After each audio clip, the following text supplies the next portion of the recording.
Bonjour, c'est PythonKirk. 5 raisons peuvent expliquer une fuite de liquide de refroidissement.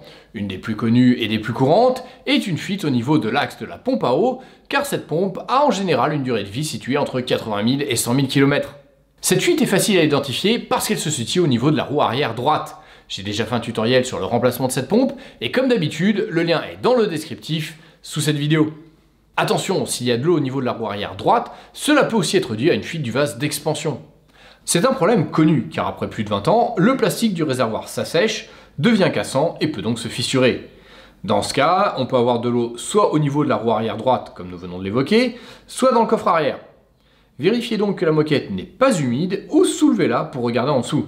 Là encore, j'ai fait un tutoriel pour expliquer comment remplacer le vase d'expansion, dont le lien est aussi dans le descriptif de cette vidéo.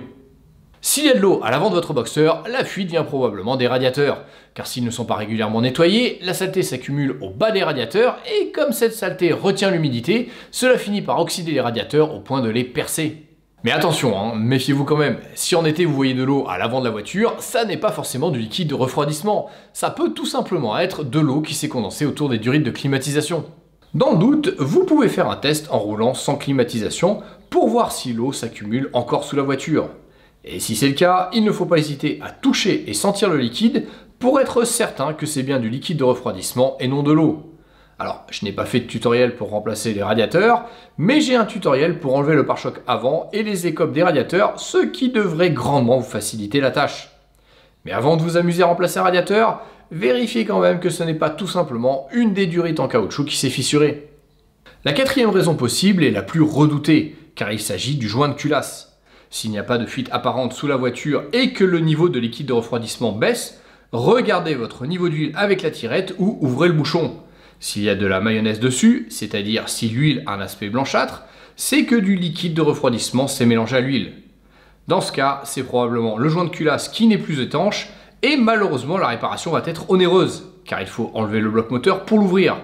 Et dans le pire des cas, le mécano pourrait découvrir que le problème d'étanchéité ne vient pas du joint de culasse, mais d'une déformation ou d'une fissure de la culasse elle-même ou du bloc moteur.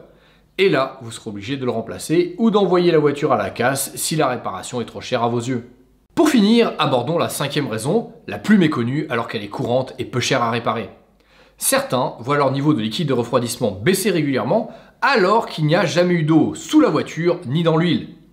Ils constatent aussi qu'à l'arrêt, le niveau reste stable.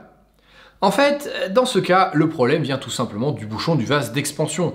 Ce bouchon a une valve de surpression et malheureusement avec le temps, elle se détériore. Du coup, quand le moteur est chaud, elle laisse échapper du liquide de refroidissement. Ce liquide est alors évacué par le drain et va finir sur la route pendant que vous roulez. C'est pour cette raison qu'on ne détecte pas de l'eau sous la voiture lorsqu'elle est stationnée. Attention, bien que je ne sois pas fan de l'achat de pièces en concession Porsche parce que je trouve que les prix sont parfois délirants, pour une fois, je vous recommande fortement d'acheter ce bouchon chez le concessionnaire ou sur un site reconnu comme Rose Passion parce qu'on trouve sur le net beaucoup de bouchons de mauvaise qualité. Bien entendu, il y a des revendeurs qui vendent aussi la version originale, mais comme il est très difficile de trier le bon grain de livret, personnellement, je préfère acheter ce bouchon chez un revendeur de confiance. Voilà. Avec ce petit tour des causes possibles, j'espère que vous serez bien armés pour trouver l'origine d'une fuite de liquide de refroidissement. Allez, à la prochaine!